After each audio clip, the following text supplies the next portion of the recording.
Welcome to the Angry Moderate. Why am I angry? Well, I'm angry because neither the right nor the left seems to get it, particularly when it comes to economic issues. And so I'm here to clarify for you and for people way out on the left and way out on the right why they don't get it. I'm angry, but I'd rather not be. So let's see if we can answer a few questions about the economy and clarify things and get past this anger. Anger's not good for me. Coffee is good for me. I have some questions here that were sent by, not viewers, since this is the first show, but folks who have read the writing that I've done online on my blogs and places that pick up my writing. And so I'm going to address some of these questions here on The Angry Moderate. Question one, this is Ernie from Orono, Maine. Ernie may be angry because he's living in Orono, Maine, but we won't get into that. Ernie says, Dan, you keep claiming that we are not experiencing an economic recovery, but that's not what's being reported. Can you explain your position? Yes, Ernie, I can explain. Economic recovery would be a result of the creation of productive capital.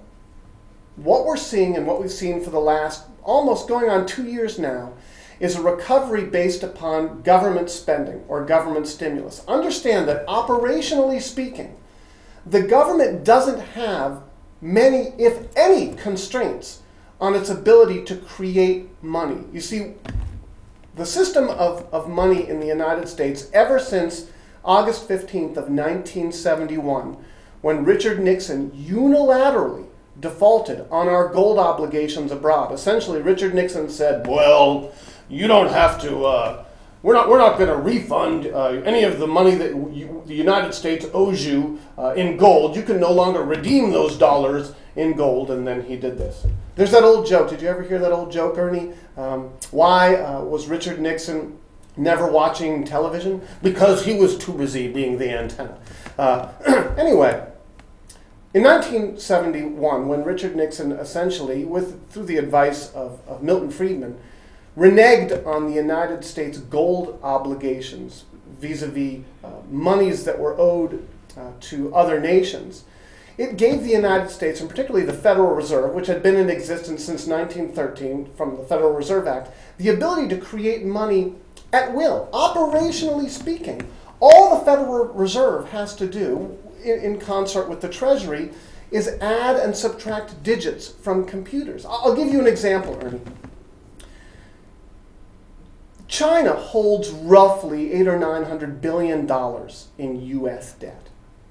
Now, a lot of people think that this is an enormous issue, and if China called up the White House on the hotline, financial hotline, or Tim Geithner at the Treasury and said, we would like our $800 or $900 billion, that the United States would be scrambling to figure out how they were going to repay these $800 or $900 billion. Not the case, Ernie.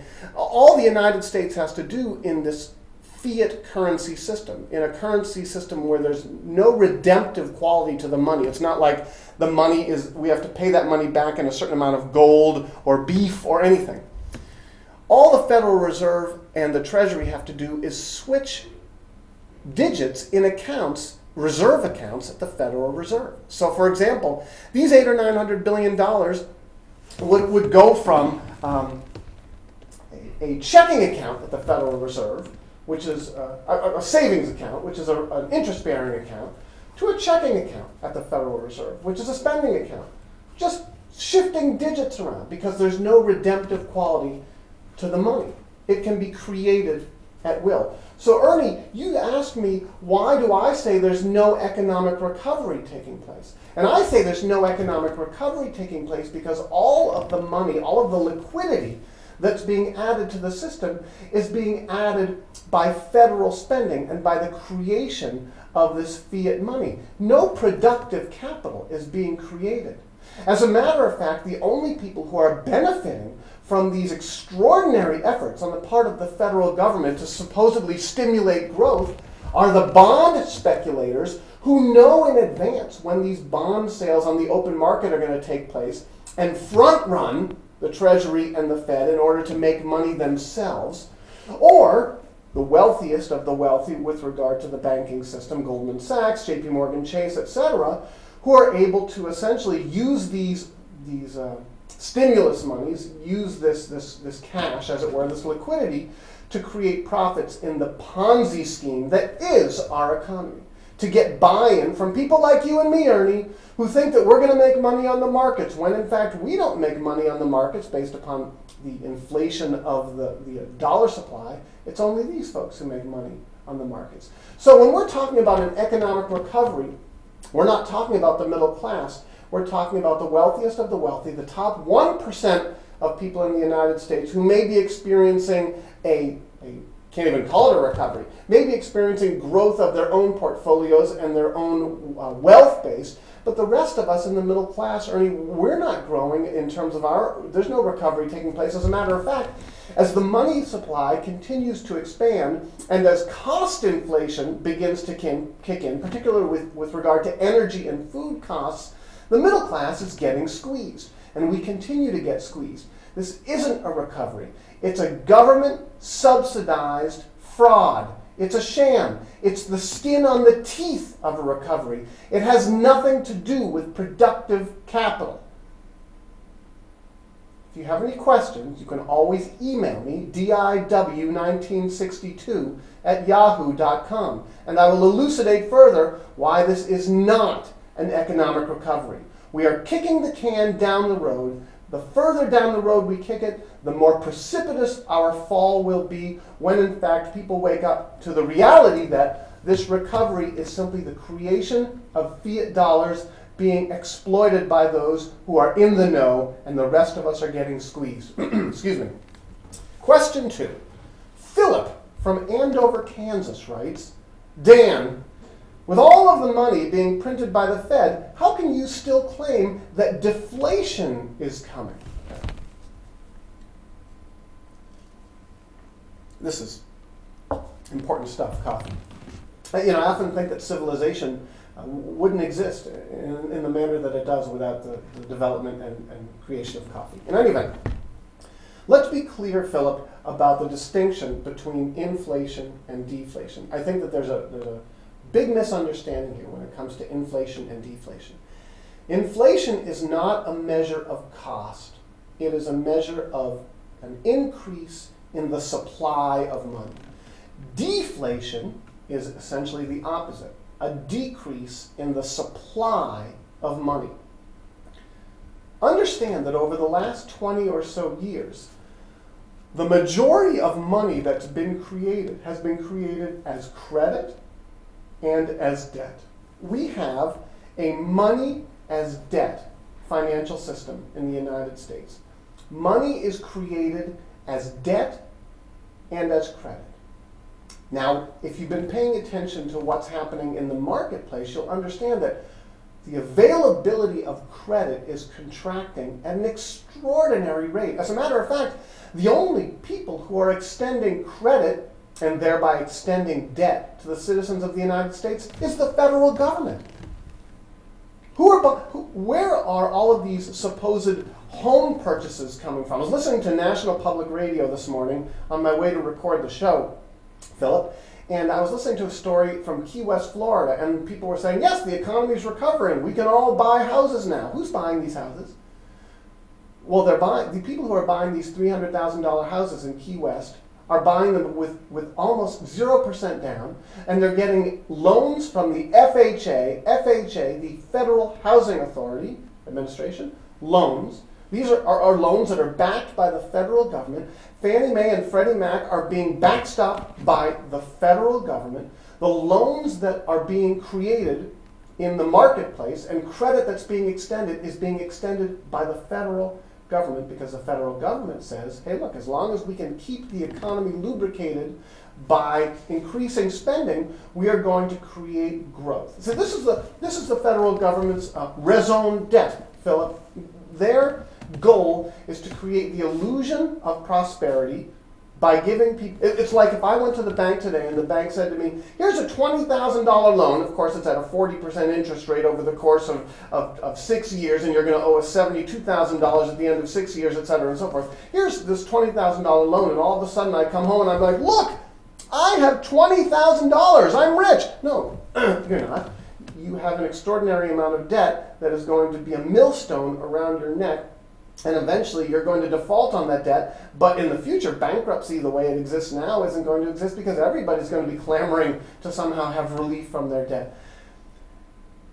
In the current situation that we have so much debt in our system, both globally and in the United States, so much debt that the money, irrespective of Ben Bernanke's efforts at the Federal Reserve to monetize and to create liquidity and to print, because it's done on computers, trillions upon trillions of dollars to somehow create the illusion of demand through the illusion of solvency. It's not solvency, is it, Philip? It's just credit dollars, digital dollars. We have so much debt in the system that these efforts are failing egregiously. You look at credit is still contracting. The notional value of obligations with regard to derivatives trading is somewhere in the $500 quadrillion range. $500 trillion worth of notional, in other words, supposed value of derivatives. Well, all of those people have traded these derivatives and these contracts, which nobody has any idea. They're written on toilet paper, they're written on their BlackBerries. All of these people expect to be paid back for the amount of money that they're owed on these bets. These are debts that will never be able to be serviced. The amount of money that's being created by the Federal Reserve is minuscule compared to the amount of private and public debt that exists in the world. So deflation takes place because A, you can't print your way out of an economic crisis created by debt. Philip, understand that the supposed recession that we're in right now, it's a depression, Philip. This is not a recession, it's a depression. Now all of you out there in cable access TV land, you're going to be like, oh, he's so hyperbolic. Oh, this isn't a depression. My gosh, everything is fine. It's not. Yes, for someone making $200,000 a year or more, the unemployment rate, as based upon a study that was created by a think tank at Northeastern University, the unemployment rate is low, 3.5%, 4%. The unemployment rate for people making under $15,000 a year, the majority of middle class and working class Americans, the unemployment rate is 30%. Those are depression numbers, Philip. When we look at what's happening with the economy with regard to the buy-in that's needed in our pyramid scheme economy and the amount of debt, both public and private debt, that cannot be serviced, we are talking about an elongated period of contraction that has to take place for the debt to be cleared from the system. That's a depression. It's not a recession. And we are looking maybe down the road, many years, at problems with inflation. Maybe at some point, several years down the road, the bond market says to the United States, oh, we're all done here. And the bond market essentially pulls the plug on the monetary efforts of the Federal Reserve, and all of a sudden interest rates shoot up through the roof, and we're looking at extraordinary cost inflation. And as I said earlier, we already have cost inflation, don't we? We're already seeing food costs rise. We're already seeing energy costs rise. And for those of us in the middle class, getting squeezed, those monies are very difficult. Those prices are very difficult to service, to be able to pay for goods and services. So again, DIW 1962 at yahoo.com. I'd love to further elucidate for those of you out there why indeed we're not looking at inflation, we're looking at deflation, we're looking at debt destruction, we're looking at the contraction of the availability of credit, and the lender of last resort, the federal government, is also going to find that it's going to have its back up against the wall when it comes to the ability to lend. Grace from Akron, Ohio. Hi, Grace. Writes, you're constantly writing and speaking out against Glenn Beck, and yet you seem to agree that the country is broke. It seems to me that Glenn has it right. Why are you so against him, Dan? Why am I against Glenn Beck? Because he's a moron! No, okay.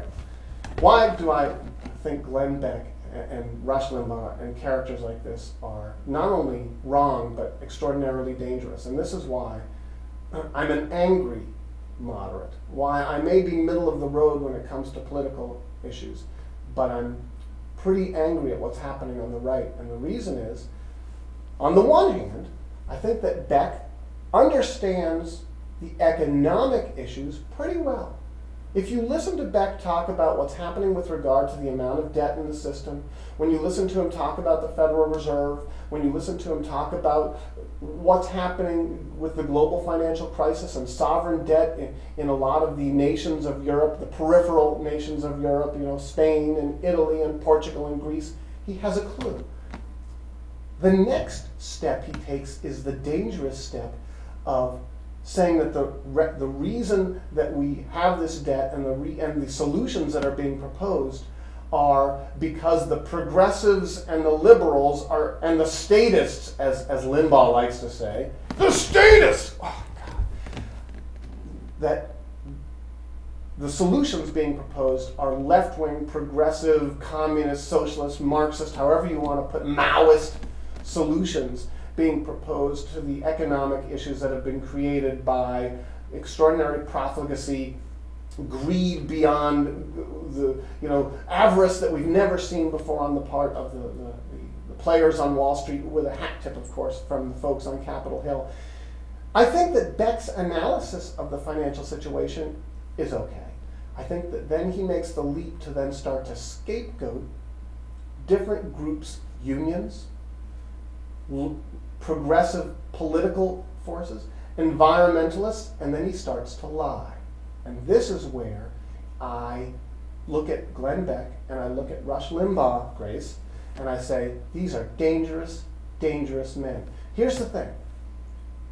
An individual with the charismatic authority of a Glenn Beck or a Rush Limbaugh has the ability to bring you into their argument, to convince you through the power of their personality that they're right, and to do so in a way that if you try and mount a logical argument against their analysis, they're able to refute that argument by the power of their personality, by using supposed facts or selective facts to manipulate you into feeling like you're wrong.